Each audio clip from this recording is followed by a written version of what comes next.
इस वीडियो में एक्चुअली मैं कुछ कहना भूल गई थी और वो ये है कि मेरा इंटेंशन किसी की भी फीलिंग्स को किसी भावनाओं को हर्ट करना तो बिल्कुल नहीं है या किसी को ऑफेंड करना भी नहीं है। तो ये वीडियो देखते हुए प्लीज़ ये याद रखना। लेकिन फिर भी अगर आप इज़िली ऑफेंड हो जाते हैं तो इस वीडियो को आप ना ही देखें तो बेहतर है और अगर आप देख रहे हैं तो प्लीज़ इस वीडियो के लिए विवेक की ज़रूरत है। तो हाँ, आप वीडियो देख सकते हैं। रात के 11 बज रहे हैं। एक सुनसान सड़क के कोने पे बनी हुई चाय की टपरी पर दो दोस्त जैन और देव अपने हाथ में एक एक कटिंग चाय लिए हुए प्लास्टिक के स्टूल्स पे बैठे हैं।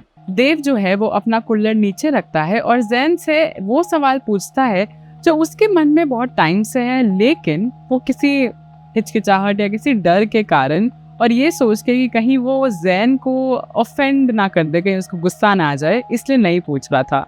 लेकिन अब वो पूछता है। देव बोलता है, भाई एक बात बता, इस्लाम और हिंदुइज्म बिल्कुल ऑपोजिट नहीं है। एक जगह आइडल्स और अवतार्स है और दूसरी जगह सिर्फ भगवान है जो कि निराकार है, बिना किसी के फॉर्म में है। तो क्या फिर जो ये लड़ाई हो रही है ये जायज नहीं है? जैन मुस्कुराता है, चाय का एक सिप लेता है और कहता है, तुझे लगता होगा कि ये दोनों अलग दुनिया है, लेकिन क्या होगा अगर मैं तुझे ये बताऊं कि ये दोनों जो है वो एक ही स्टोरी के 2 चैप्टर्स हैं। और फिर जैन बोलता है कि क्या इस्लाम और हिंदुइज्म का दोनों का जो गॉड का कॉन्सेप्ट है वो एग्जैक्टली सेम नहीं है? और फिर वो देव से पूछता है कि अच्छा ये बता, तुझे क्या लगता है इस्लाम का जो कोर बिलीफ है वो क्या है? देव बोलता है कि ये तो सबको पता है कि इस्लाम में ये मानते हैं कि गॉड का कोई चेहरा नहीं हो सकता, उनका कोई फॉर्म नहीं हो सकता, उनकी कोई इमेज नहीं हो सकती और गॉड सिर्फ एक ही है। जैन तब उसे हिंदुइज्म के एक सबसे पुराने टेक्स्ट उपनिषद की एक लाइन याद दिलाता है, एकम एव द्वितीयम, यानी कि सच या ट्रूथ या सत्य सिर्फ एक ही है, दूसरा कोई नहीं, और न तस्य प्रतिमा अस्ति, यानी कि भगवान की कोई फिजिकल इमेज या कोई फिजिकल फॉर्म नहीं है। फिर जैन बोलता है कि जिस सुप्रीम फॉर्मलेस पावर को हम लोग इस्लाम में अल्लाह कहते हैं, वही सेम अल्टीमेट एनर्जी को हिंदू फिलॉसफी में ब्रह्मांड कहा गया है। तो कोर पे दोनों जो है वो फॉर्मलेस ट्रूथ पे अग्री करते हैं। फिर जैन बोलता है कि क्या हिंदू के पुराणास और कुरान एक ही सबसे बड़ी बाढ़, द मोस्ट फेमस स्टोरी, तो वो एक ही बाढ़ की बात नहीं कर रहे? इससे पहले कि देव कुछ बोल पाता, जैन बोलता है कि देव, क्या तूने प्रॉफिट नोआ या न की कहानी सुनी है? जब गॉड ने उन्हें एक बड़ी सी बोट बनाने बोला था ताकि वो इस धरती के सारे स्पीशीज को उस बाढ़ से बचाया जा सके। तो देव बोलता है, हाँ बिल्कुल, लेकिन ये एग्जैक्ट स्टोरी जो है वो हमारे हिंदुइज्म में भी है, जहाँ पे लॉर्ड विष्णु के मत्स्य अवतार ने राजा मनु को वार्निंग दी थी कि बहुत बड़ी बाढ़ आने वाली है और उनको कहा था कि वो एक बड़ी सी नाव बनाए और धरती पे जितने भी बीज हैं और जितने भी स्पीशीज हैं उन सबको लेके उस नाव पे दूर चले जाएं ताकि वो सब बाढ़ से बच जाए। तो यानी कि तेरे कहने का मतलब है कि ये दोनों जो स्टोरी है वो बिल्कुल कार्बन कॉपी है। जैन हल्का सा हंसता है और देव का तो दिमाग बिल्कुल घूमने ही लगता है और वो कहता है कि एक सेकंड, लेकिन ऐसा कैसे हो सकता है कि दोनों कल्चर्स हैं जो इतने थाउजेंड्स ऑफ माइल्स और थाउजेंड्स ऑफ किलोमीटर्स अपार्ट हैं, वो एक ही इंसिडेंट कैसे रिकॉर्ड कर सकते हैं? तो फिर जैन हंसता है और वो बोलता है कि तू ये सब छोड़, तो ये बता कि हिंदुइज्म में जब दुनिया में बहुत डार्कनेस बढ़ जाती है और ह्यूमैनिटी पे बात आ जाती है, जब दुनिया का अंत होने वाला होता है, तब जो डिवाइन पावर्स हैं, जो तेरे भगवान हैं, वो क्या करते हैं? तो देव कहता है कि यार हमारे धर्म में तो अवतार आते हैं धरती पे, जैसे कि गीता में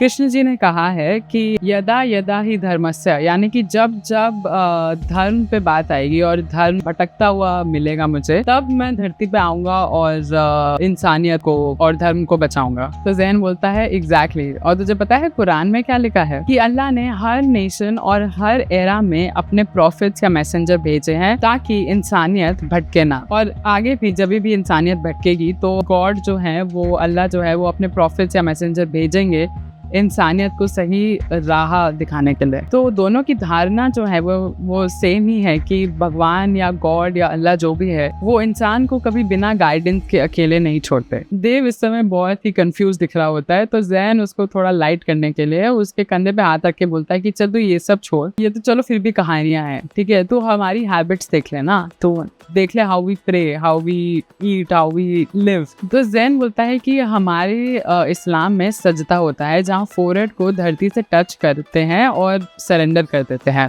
तो देव बोलता है हाँ हम भी तो माथा टेकते हैं, हमारे हिंदुइज्म में इसको शाश्वत दंडवत प्रणाम कहा जाता है। तो जैन बोलता है एग्जैक्टली, और हमारे यहाँ नमाज से पहले वुदू किया जाता है, यानी कि हाथ पैर और मुंह धोया जाता है ताकि हम जब भगवान से मिले या गॉड से मिले तो स्वच्छ रहें, साफ रहें। देव बोलता है हाँ हमारे यहाँ भी यही होता है, मंदिर जाने से पहले या पूजा करने से पहले हमारे यहाँ आचमन या शुद्धि करी जाती है जिसमें हाथ पैर मुंह ही धोना होता है। तो फिर जैन कहता है कि और एक और चीज़ मैंने अपने आसपास देखा है, मम्मी की जो फ्रेंड्स हैं जो हिंदू हैं वो एक उनके पास माला रहती है, तो वो माला एक दिन जप रही थी, तो मैंने पूछा भी वो क्या कर रही है, तो वो कहती है इसको माला जपना कहते हैं, ये प्रेयर करते समय माइंड को फोकस करने के लिए किया जाता है। देव कहता है हाँ किया जाता है, वो मेरी दादी भी करती है। तो जैन बोलता है कि हाँ एग्जैक्टली, और हमारे यहाँ भी सेम चीज़ होती है कि प्रेयर करते हैं या माइंड को फोकस करने के लिए सेम चीज़ करी जाती है बीड्स को लेके, लेकिन उसको हम माला जपना नहीं कहते, उसको हम तस्बीह कहते हैं। तो बस टूल अलग होगा शायद, लेकिन साइकोलॉजी जो है और फिलॉसफी जो है वो सेम है। चाय खत्म होती है, देव थोड़ी देर खामोश रहता है और फिर बोलता है कि यार तो मतलब हम हजारों सालों से सिर्फ डिफरेंट लैंग्वेज और डिफरेंट नामों पर लड़ रहे हैं। जैन मुस्कुराता है और बोलता है कि यार ये जो रिलीजन्स हैं वो कोई अलग अलग सेपरेट एंटिटीज या कोई अलग अलग ऐसे आइलैंड्स नहीं है, ये एक ही इंसानी दिमाग की कोशिश है अपने क्रिएटर से जुड़ने की। हमने गॉड को अलग नाम दिए, अलग कपड़े पहनाए, लेकिन अगर तो इन सब सुपरफिशियल और इन सब धुंध से, इस सब केओस से हटके इसको अलग रख के अगर थोड़ा डीप जाके देखेगा तो उस सब के पीछे एक ही सच नजर आएगा। और ये कह के वो दोनों एक स्कूटी में बैठ के चले जाते हैं। यस, तो ये थी आज की कहानी। आई होप कि आपको ये स्टोरी अच्छी लगी होगी, इससे कुछ समझ में आया होगा। ये ऑब्वियसली सिर्फ दो दोस्तों की कहानी नहीं थी, इससे हम कुछ और कहना चाह रहे थे। सो या दैट्स इट। वीडियो अच्छी लगी हो तो लाइक कर देना, शेयर कर देना, सब्सक्राइब कर देना और कमेंट से बता जाना कि क्या आप मुझसे एग्री करते हैं, और अगर नहीं करते तो क्यों नहीं करते, और कुछ अगर ऐसा है जो मैंने मिस कर दिया है कि इन दोनों में सिमिलैरिटीज़ होती है। आई नो कि वो जो हेल जो होता है दोनों रिलीजन्स में, वो भी वैसे 7 लेवल के हेल्स होते हैं एंड ऑल ऑफ दैट, बहुत ज़्यादा सिमिलैरिटीज़ थी, बट वीडियो को छोटा रखने के लिए मैंने इतना ही बोला है। But please feel free to comment. Yeah that's it, bye, take care.